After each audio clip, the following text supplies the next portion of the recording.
and assistant principals, teacher leaders who are helping to prepare for family orientation. So want to really emphasize for parents, for families, that along with our parent and community engagement team, we are really working to make sure that we have 2 weeks of family orientation supports combined with distance opportunities to get accustomed to and familiar with all of the learning platforms. I know as we get close to the start of school, even as a mom myself, some of those questions are really coming to the fore, but we are very committed to making sure that we provide families with multiple opportunities to get oriented to what distance learning will look like, where you get your supplies. The team has been working diligently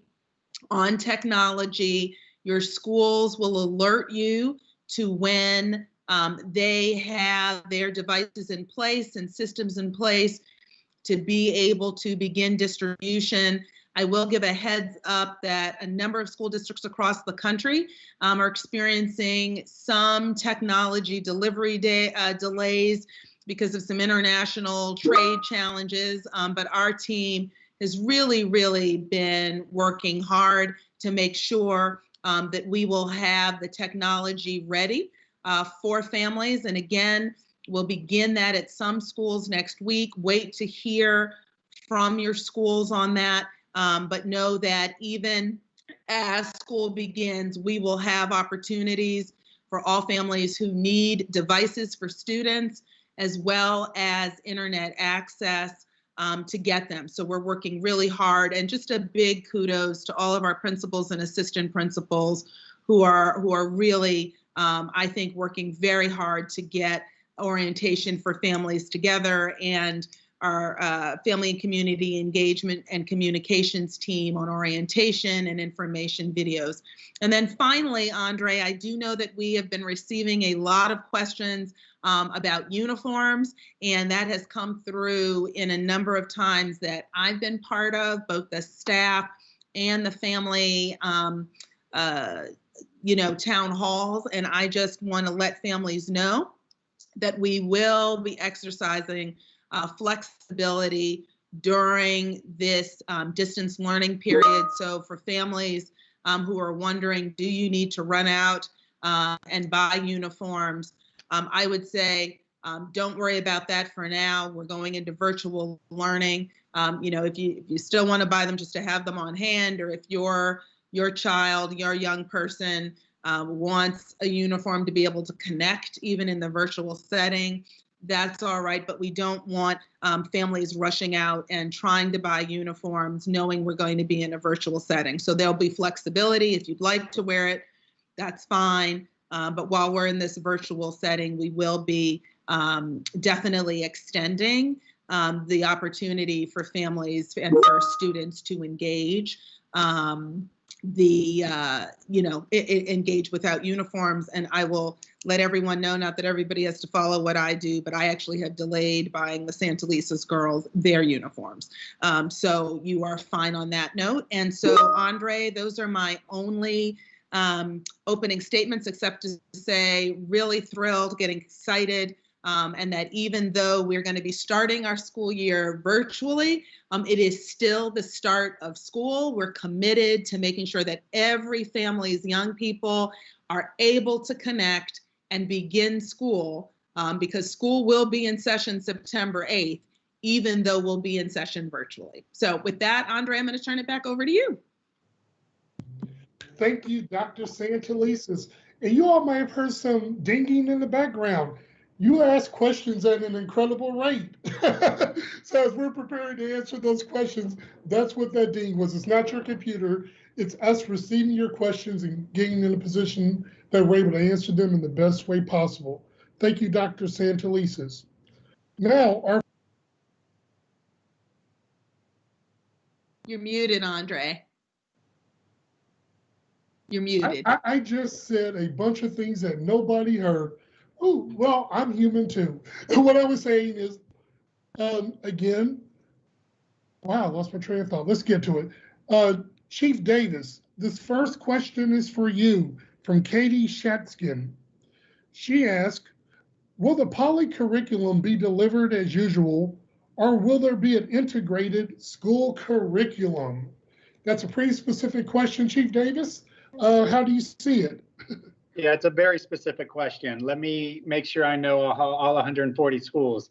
Yes, for everything that I know, the polycurriculum will be provided as usual. The same type of engineering or the same type of high-level instruction that families have been accustomed to will occur at Poly. And but it's not really just about Poly. All schools that have any type of curriculum that might be a little bit different, no matter if it's some type of IB program or if it's some type of theme, right? There are schools that are STEM-based or STEAM-based, right? They will be incorporating that into their instruction at all times, right? Schools want to keep their theme. They want to keep the same type of momentum that they had in person and have that same type of feel when it's virtual. And so I'm sure Principal Williams has already started to figure that out and made sure their schedule aligns to just like what it was when it was in the brick and mortar world. And at the same time, making sure that that curriculum is what families and students deserve.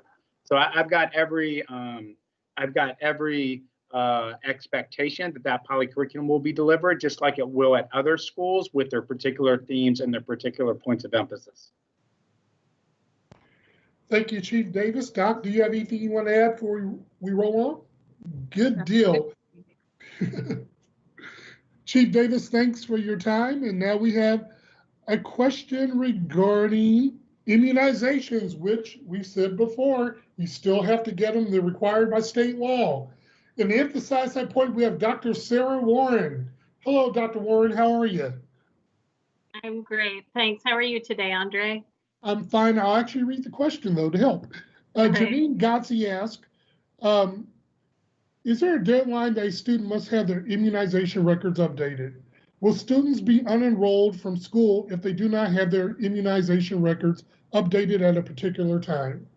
Great, that's a great question. I'm really glad that you asked it. So we actually, unfortunately, it's just like usual. So there are no changes this year. We still need immunizations on file. So as soon as a child goes out of compliance on their immunizations, they should get updated. So if you know that your child needs immunizations, please go ahead and call your child's doctor. Or if you need to, you could also call the city, and they have health clinics that can also help out, and make an arrangement to get your child immunized as soon as possible. Or if you know that your child is likely to go out of compliance between now and the start of school, please go ahead and get that appointment set up. So if your child is not up to date when they go to school, you will be hearing from your school, and they'll be calling to remind you to go and get the immunizations. I know it seems a little different because we're not going to be physically in school at the beginning of the year, but the rules still stand. And so even in a distance learning setting, we've got to have our immunizations up to date. Dr. Warren, thank you so much for being ready, and thanks for coming to see us as always. We're always happy to see you. Doc, we're moving pretty good this evening. It's turning out to be an academic evening based on the number of questions that we're receiving. I'll share this one with you, Dr. Santelises. Will students be doing some classes from home, or will all lessons be done in classrooms? No, that's a great question, Andre. We are beginning the school year virtually, which means that all lessons will be taking place online and virtually. We are working towards a point where hopefully we will be able to bring small groups of students, prioritized, like some of our students with disabilities, some of our English language learners, perhaps even some of our earliest learners, to the school. But for now, all classes will be delivered virtually. And so families should prepare for virtual learning And we do know that we are working with the city. We have heard that the city of Baltimore, the mayor's office of family and children, rec and parks, I can't say enough that we are really trying to work with them to offer a small number initially of spots for families that absolutely have like essential workers, folks that can't work from home. We will have a lottery for those slots. And so in some schools and some centers, there will be places for parents who are selected in the lottery, families who are selected in the lottery, to be able to have supervised distance learning. But again, those spots will be very limited. And we are hoping that as September progresses, we'll be able to at least have some small groups in the building. But for now, the message is we are in virtual learning mode, and everyone should prepare to be taking lessons and engaging in lessons outside of school buildings. Thank you, Dr. Santelises. I appreciate that. And now we've got another one from a frequent Facebook commenter whose name is kind of challenging for me to say in this space. So, and I think they can understand why. But Doc, the question is this: when will parents know who their child's teacher is? That is a great question, Andre. And for some schools, what we're targeting is that at the very latest during the family, during family orientation period, in those opening weeks of school, and pretty much within the next couple of weeks, families should be hearing who their child's teacher will be. Part of why Chief Davis has been working very diligently with school leaders around orientation is because we want to make sure that families have time to get acclimated. So while some of that, there are some schools that are working on that now, and families might know in the next week or two. There are other places, for example, that might want to do some placement testing or wait until, as part of family orientation, to the learning platform that parents and families hear. But I would say at the very latest during that orientation week, in the opening time of school, that should be the latest that any family hears, but know that it could occur prior to that, depending on your school. Thank you, Dr. Santelises, for that. And like I said, tonight's an academic night, which is good because that's what we're in the business of doing, educating students. That's a good thing, Andre. That's a great. All right, we have a question from Facebook from Shanika Fletcher. She asked, can we make sure the teachers aren't presenting assignments that haven't been taught? Now, that's a little bit of a challenging one. Can you shed some light on what you think Ms. Fletcher is referring to? Well, I'm going to try, and Ms. Fletcher, if it's not, please resubmit, and we will try to get you a definite answer. But what I heard in that was, I think, related to some feedback we have heard from some families, and that is students being given assignments for material that they have not been directly taught. So I think that's what that question is addressing. And what I would say is one of the areas that I know we are working very hard. I know many teachers have planned for and will be part of professional learning that teachers begin engaging in next week with their schools as well as Central, really is around this idea of how are we reestablishing that direct teaching time for young people with support, of course, from recorded lessons, so that young people are not being asked to do assignments without having previous access to teaching. I know as a mother that I heard some of that from one or two of my daughters this year when they felt like they had assignments for material or content that they had not yet had direct interaction with the teacher on. And so Again, one of the improvements that we really have been working on, and I know numerous teachers have been working on, is really how to navigate the virtual space so that young people have access to that direct teach and even recorded lessons when we know family schedules will be challenging. So I think that's what that question was asking, Andre and Sharika. If not, please feel free to redirect. Was that your understanding of the question, Andre? I think so. Yeah, I just want to make certain that you heard what I heard, or what I read rather. Okay. And Ms. Fletcher, if that didn't answer your question, I'll be looking for your name. So please feel free to resubmit and we'll get you back up here. We don't want you to leave the evening without the answer that you came to get. All right, Dr. Santelises, lots of questions about what instruction will look like. From Nancy Downs on Facebook, will all classes be recorded just in case students miss a class due to their parents' transition to and from work?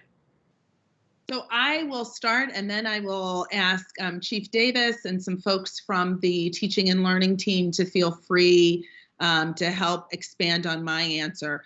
What I do know is that we are working very diligently, particularly at the high school level where we know some students work, but we also know, as the question states, that, you know, for a number of families in juggling a variety of work schedules, I am faced with that myself, that you can't always be in person. We are working through some of the legal requirements on recording, but our real target and goal is to provide as much recorded material as possible, because we do understand that families are going to require some flexibility.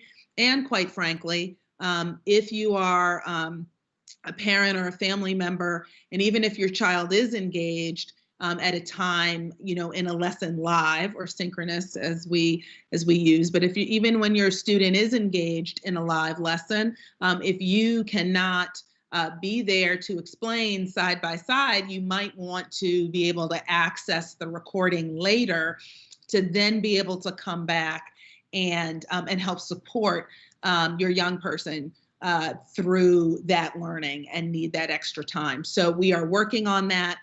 There are a number of kind of legalities around recording that our Chief Legal Counsel, Josh Sivan, is working through, as well as our academic team. I don't know if Chief Davis or Ms. Lane or anyone else wants to jump in, but that's what I would say, Andre. All right, thank you, Dr. Santelises. Chief Davis, do you have something to add to that? Yeah, I mean, in the end, what Dr. Santelises has said is exactly right with respect to, we are going to make the lessons available. Sometimes there are privacy issues and sometimes families opt out of being recorded. And in those cases, right, we'll have to be very precise about what we can show and the interactions that we have. But regardless, we're going to be able to show the teacher's questions. We're going to be able to show what the assignments are. And I think the question that we have, Andre, is very close to another question in the group around, will teachers just be giving assignments in Google Classroom or will they be teaching in Zoom? No, they'll be teaching in Zoom. They'll be teaching live to live, as Dr. Santelises said, live to live, synchronous. We use those words interchangeably. And they'll be doing that and then posting some assignments to Google Classrooms as well. So it's a combination of both, but the expectation is there'll be synchronous instruction every single day in the subjects that students have. That should be a consistent theme, and that's what families should be expecting every single day. And then a recording. I'm gonna speak just a little bit longer on this, Andre, and you can tell me if I'm going too long, but attendance-wise, if a family has to take a look at that recording, we want them to be able to do that within the 24-hour period, right? We want our students to be in the face-to-face live situation, but if a family has to have their child look at it at a later time, they still need to do that within a 24-hour basis and then submit something to the school and work that out with the school. That's something that should be worked out ahead of time so that we can count that attendance appropriately. Schools will follow up with respect to how to make sure we record that and gain attendance, because we will be taking attendance. But it is a combination of, yes, there'll be live to live instruction. Yes, there will be recording. And this gets into attendance, where in the end, if a family does have to look at it in a recording situation later in the night, in the evening, when they're available, then they got to follow up with the school, ideally ahead of time, but definitely afterwards, to show that they've done that. Sorry, Andre, that took a little long. No, Chief, it was right on time, because we've gotten several of that same type of question throughout the evening. So I'm very glad that we were able to expound upon it. Now, Doc, before I give the floor back to you to answer more questions, there is one that's specifically in my bailiwick. And this gentleman has asked it 4 times, so I'm going to make sure I answer it. On Facebook, Keegan Montgomery. Hi, Keegan. Thank you for asking about our reopening plan. Keegan asked, how soon is city schools thinking about starting small? No, wrong question. He asked too. Other districts have translated their reopening plans. When will Baltimore City's plan be translated? So ESOL families have all the information. And Keegan, I can tell you, it's happening right as we speak. Earlier this week, we sent out the plan to our translation firm, ASCI Translations, and it's a comprehensive document. So it's taken us a little while to get it translated, but they work fast. Our expectations are very high, and I look forward to seeing that plan up on our website easily within the next 3 to 4 days, based on the timeline. But we want to make sure that everyone has access to that plan. We are everyone's school district, and we take that seriously. So we communicate in a fashion that reflects that. So Keegan, I just want to let you know I got your question, and keep asking them, and I see you did, but we'll get back to your other one later. All righty, Dr. Santelises, now that I made my spiel, we have a question about transferring from one school to another. We have Brandon Tillman, our Director of Enrollment, Choice, and Transfer, to answer a question. Hi, Brandon. Hi, how's everybody tonight? So certainly let me ask my question, Brandon. Oh. All right. Asira Nicole on Facebook asked, I'm having a problem trying to transfer my child to her zone school. How do I do that? Sure. So given the challenges of the past spring and summer, we have developed online transfer process. We have reference guides that will be available on our website by tomorrow that walks families step by step throughout the process. If families are not comfortable utilizing technology for whatever reasons, certainly we ask that they contact us using our website, enrollment@bcps.k12.md.us. We will make sure that we post that in the chat. And certainly families, we will work with them and walk them through the process and facilitate that transfer for them. Our transfer window has been extended until August 28th. Thank you, Brandon, but don't go anywhere, because I got another one. Tonight's been, our hot topic on Facebook apparently has been lotteries. Folks want more information about lotteries. I can't tell you that we have one specific question, but can you give folks an overview about the lottery process, how they can participate in the timeline, just very briefly? Sure. So our charter schools really operate a little bit differently, because each of our charter schools govern their admission process very differently from one another. So we really have to look at the individual charter schools and work directly with that school leadership as relates to that particular school, as with the waiting list and all of the different rules and regulations. What I will say is that our lottery processes usually take place early spring. Many of our schools now are going through some of their wait lists. So really it's an individualized situation. What I would say is for that family to really work and contact the school or to contact our office, and we'll be happy to intervene to kind of see what options that we have for that particular family in that particular school. Thank you, Brandon, and thanks for doing the doubleheader for us. I appreciate it. No problem. All right, we're going to move on to the next one. Dr. Santelises and our members of our our teaching and learning team. We've seen the recurrence of this question. Will schools be offering tutoring as well? Oh, I need your voice. Yes, you do. Sorry, button. Just when I think I've mastered it, Andre, you've got to cue me again. I'm so sorry. So that is a great question. As a matter of fact, excuse me, I was reviewing some of the information on tutoring that the staff has been working on. What I would say with this is we have a number of proposals and opportunities. The question is going to be what is available at each school. So schools may in fact have their own approach to tutoring, but we are also working on some citywide opportunities. We have partners with some of our universities, with college students that will be supporting some tutoring. We also have some of our curriculum partners like Amplify and others who are proposing to be able to support in early literacy. Others like University of Maryland, Baltimore campus, so UMBC is also offering support around math, and then some local tutoring. So what I would say with that is we are working to make sure that we have multiple options for families.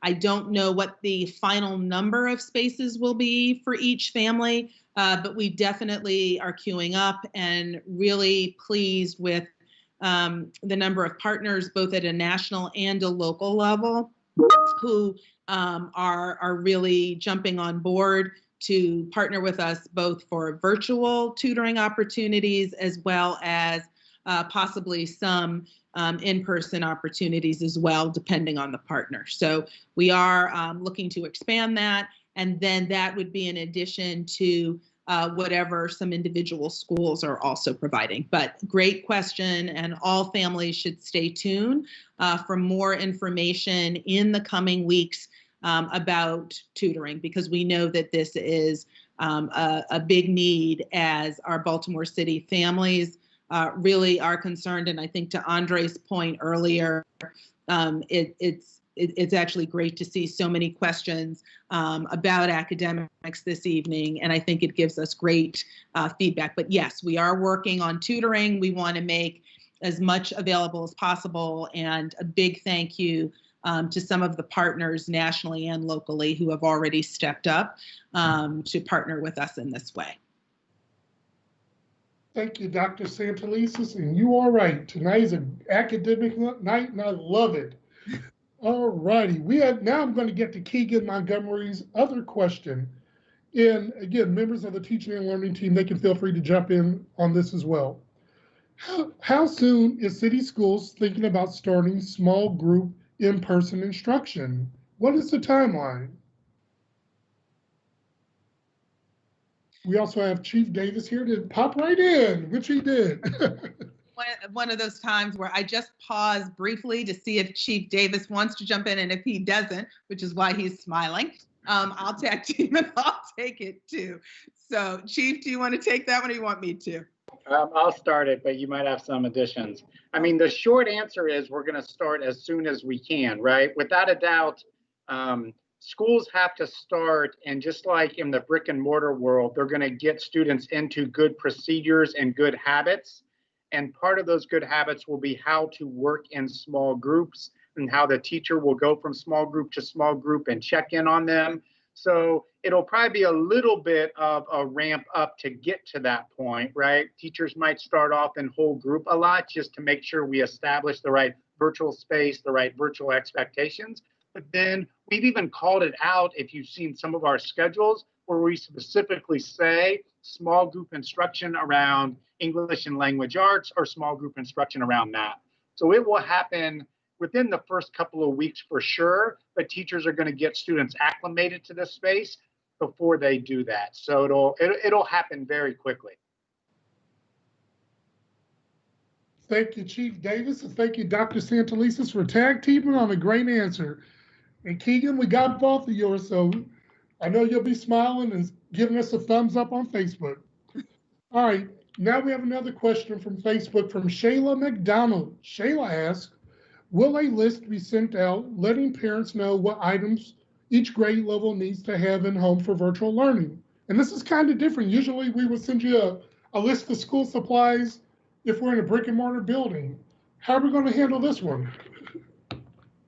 No, it's a great question, and what I would say is a couple of things on this. First, it's a wonderful idea around the posting from a district-wide standpoint, and so I think we'll incorporate that as part of our orientation for parents and some of our parent university work that we're doing. The other piece I would say is schools will still be providing some of that list, and that includes even some of the learning materials that will be needed and that we will be providing as a district. And so families should stay tuned again for that school-based parent and family orientation, as well as what I know Family and Community Engagement is putting together.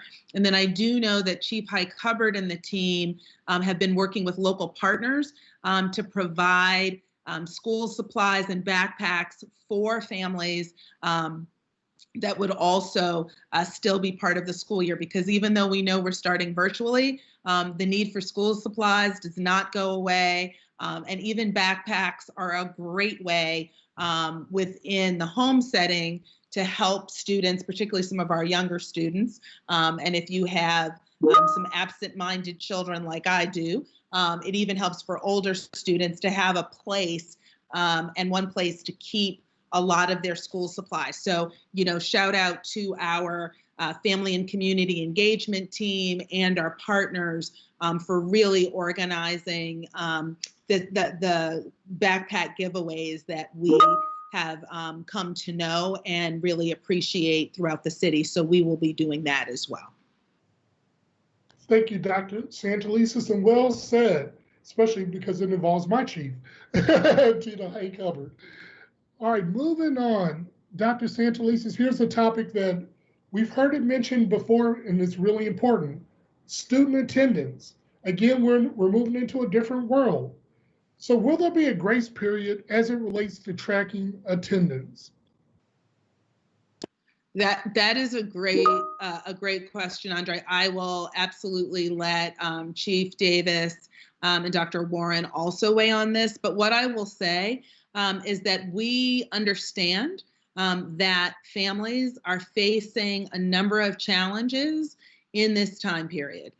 We also know that sometimes there's some gear up to get school up and going, but clearly in this setting, I would say for any family that's experiencing some challenges with attendance, with schedules, to reach out to your school leader, let your principal know, because we all know that the goal is to have young people connected to learning as soon as possible and as much as possible. That goal has not changed. We're still there, but we do understand that families have different challenges in this time. So again, attendance is important. Attendance counts. It matters. The state is back to counting attendance. So some of Chief Davis's descriptions earlier fit, but I can't stress enough that if you are a family, you're experiencing challenges, please reach out to your school principal so that they and the school community could really work with you to, one, get the support you need, and as the question said, to give grace. But I think our real focus is also very heavily on how do we support families and students so that students can actually get connected to learning. Chief, do you want to add anything to that? There's really not a lot to add, right? It is a combination of, if families are experiencing some kind of difficulty, please talk that over with your counselor, your social worker, your principal, whoever you have that great relationship with. Absolutely go there. But at the same time, we are counting attendance. We can be flexible. That's why we're recording our lessons. But if it's in an extreme and extenuating circumstances, we're going to try to work that out as best as we can, because we know this is a pandemic and folks are going through a lot. Thank you, Chief Davis, and thank you, Dr. Santelises, again for really shining light on an important topic. We want our students in a learning environment. You can't learn if you're not at school. So please log in. We'll go from there. I think that's a very easy bit of advice. Dr. Santelises, we've not seen this question before, but will schools have some sort of parent-teacher conferences? I know we're still in a virtual space, so how would that work in general? No, in general, Andre, absolutely would be my response, which is why families connecting as much as possible to the family orientation sessions is important. Making sure that there are other ways to connect with families are important, but absolutely, even though we are in virtual space, those same activities should be occurring. And so again, check in with your principal as part of orientation. Look at your school's calendar that they provide and ask questions if you don't see it there, because it might be occurring in a different fashion this year. I know that for me, as a busy mom, my youngest daughter's school, city schools orientation is actually occurring on the night of a board meeting. So I won't be able to attend. And I am, requesting what the either recording will be for that or other opportunities to orient. So I am very empathetic as a busy city schools parent myself, that we have to have multiple ways of engaging parents, but absolutely there will be school, family teacher nights for parents to receive orientation, to be able to discuss their child. And I can't emphasize enough, please reach out to your child's teacher. Please reach out, as Chief Davis was saying, to a member of the school community that you have a relationship with, because schools know that we're going to need to be flexible. And that's why I said, even myself, as a busy city schools mom, my schedule, because I've got to be working at a school board meeting, is going to mean that I won't be able to be there at the time of our scheduled, my daughter's school schedule orientation. And so, I am reaching out to see what else the school is offering. And frankly, every other Baltimore City public school parent has the same, frankly, right and expectation to know that they can still access teachers and always be able to discuss their child's progress. Thank you, Dr. Santelises, for that. Not just your professional, but your personal one. Because a lot of folks forget, you are a mom too. You're just not the person who runs our district. You go home at night. So that's important. All right, guys, we're down to our last 4 minutes, so we're going to try to hit a few more. Dr. Santelises, this next one is for you, but it could include Chief Davis. And it's kind of disappointing to hear, but we need to address these things. Tiara Clark says, I am trying to register my child for pre-K, but I have not heard back from her school. I have emailed the principal and the vice principal. What advice can we give Ms. Clark to help her? Because we want our student to be registered and in class on day one.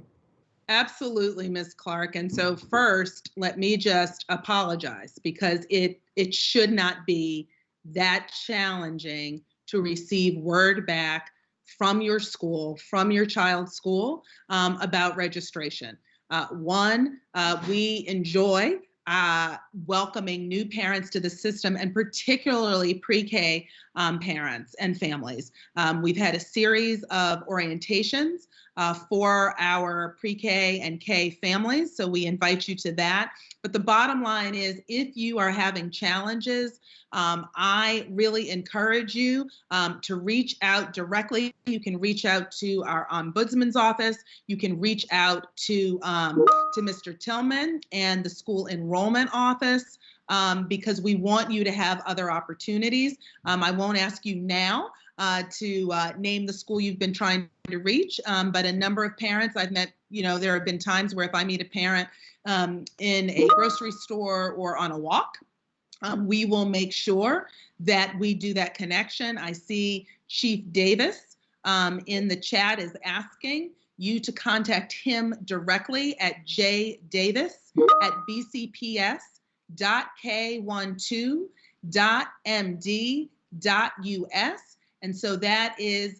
goes for Ms. Clark. And again, for any parent, if you are finding your school unresponsive to your request for registration, please let us know immediately, and we will absolutely see to that. And again, I apologize, Ms. Clark, because that should not be the experience of any city schools parent, and so we will be following up. Thank you. All right. Thank you, Dr. Santelises. We have time for two more.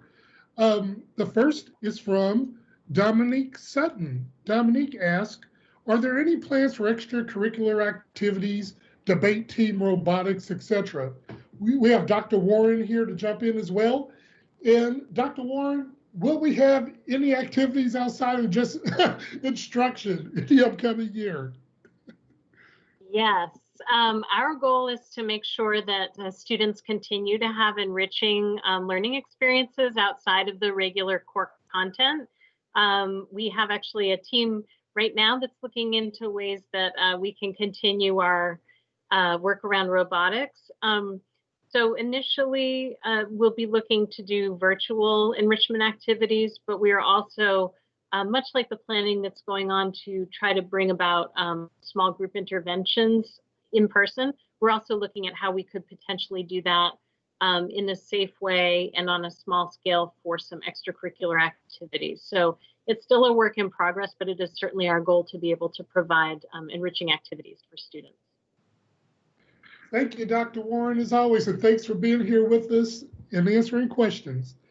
Now, Dr. Santelises, we have our last question of the evening, and teaching and learning can jump in here as well. What do students do with their summer reading work? Do they take it to the school? On September the 8th, will students get a grade for that work? Great question, Andre. I will just say that as a parent who heard moans and groans when I assigned my own late summer reading work, not all of the work is graded in the same way, particularly, I guess, when I'm the one handing it out.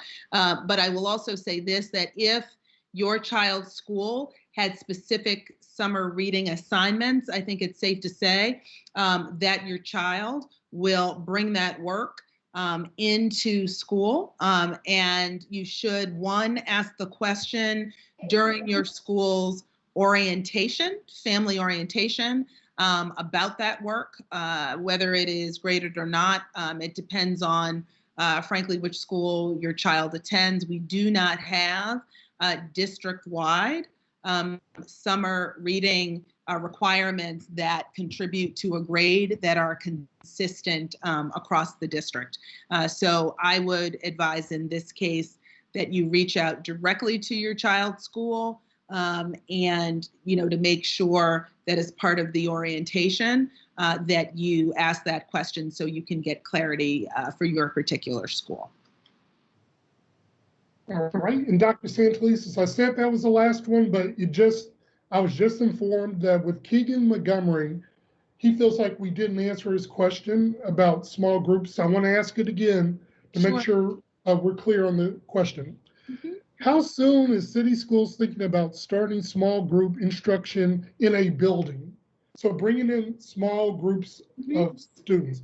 I thought we hit that point, but I want to come back to it just to be certain. Sure. So a couple of things I will say on that, Mr. Montgomery, is first, when we are looking at small groups, we are looking at first, what are the surrounding conditions within the health environment of where we are in Baltimore City. Two, we actually have prioritized small groups of students. So, for example, we will be prioritizing small groups of students with disabilities as some of the first groups of anywhere from 5 to 6 or 7 students that might be returning to a building for in-person small group face-to-face, very similar to what we engaged in our summer programming.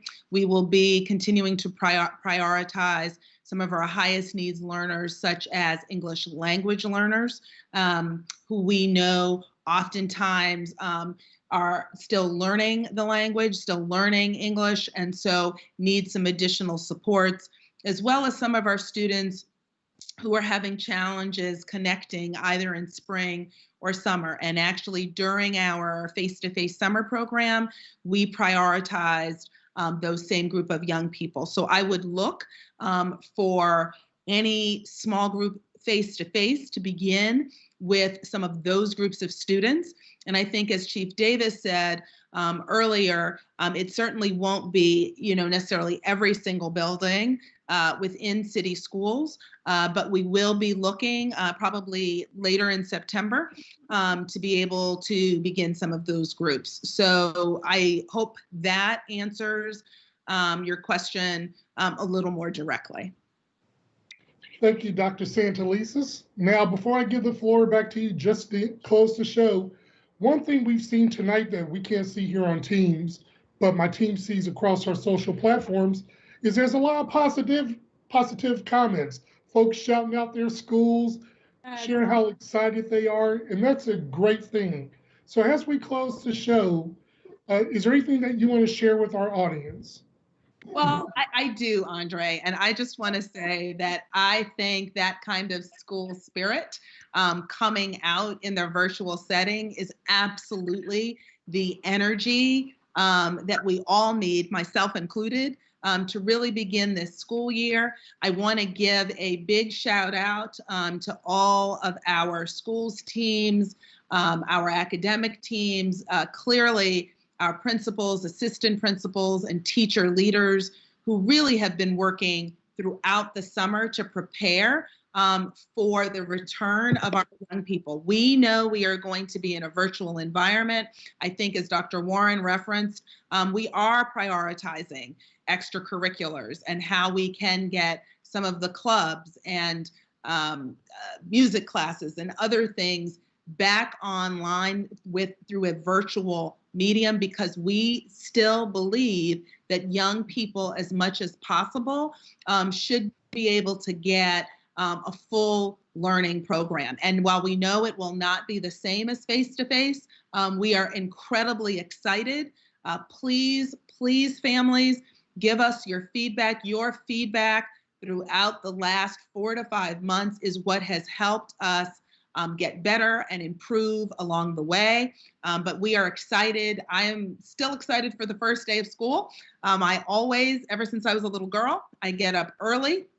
The day when we get ready to go to the first day, and it will be no different in a virtual environment. Want to encourage families to still make this day as special as possible for your students. If you have young people who are going to 9th grade and high school for the first time, it's a great day to kind of wake up with a special breakfast, or just give a little note on the side, or an extra kind of you can do it before we get going. For families of pre-K and kindergartners, I just encourage you to still make it an incredibly special day. We are excited to receive you. And even though we are coming in a virtual space, even though we won't be able to start small groups right away, just know that we are as committed as ever to serving and partnering with you. And families, we are going to need you in ways we never have before. So thank you in advance for all of your partnership, all of your feedback. And again, we are in countdown mode, because we are only a couple of weeks away from September 8th, when we'll be getting started again. So thank you. And thank you also, Andre, for just your wonderful hosting as usual, and just to all of the city schools team that came out to answer questions this evening from your areas of expertise to really serve and answer our families' questions. So thank you to the team as well. And thank you, Dr. Santelises, for being here. The audience, it means a lot to be able to talk to the head of the organization and to know that if you've got concern, she hears that concern. That is great. I thank you to the audience. I thank you for the academic questions and the other questions that weren't so academic. We enjoy answering them all, but I just enjoy the academic ones. Again, keep an eye on our website, www.baltimorecityschools.org. Answer your phone when we call. Check your email inbox. We've got so much cool stuff we are going to share over the next 2 weeks. We're talking meals, technology, some really unique learning opportunities, and just, we're going to get you revved up. I know you're already excited, but we want you to be even more excited. This is a new frontier, and let's all walk into it together. It's been a pleasure being here with you tonight. I am Andre Riley, your Director of Communications for City Schools. It has been an awesome moment in City Schools, and we will see you here in this space next week. Thanks, Doc. Thanks to the best communications team in Maryland. Absolutely. Thank you all, and everybody have a great night.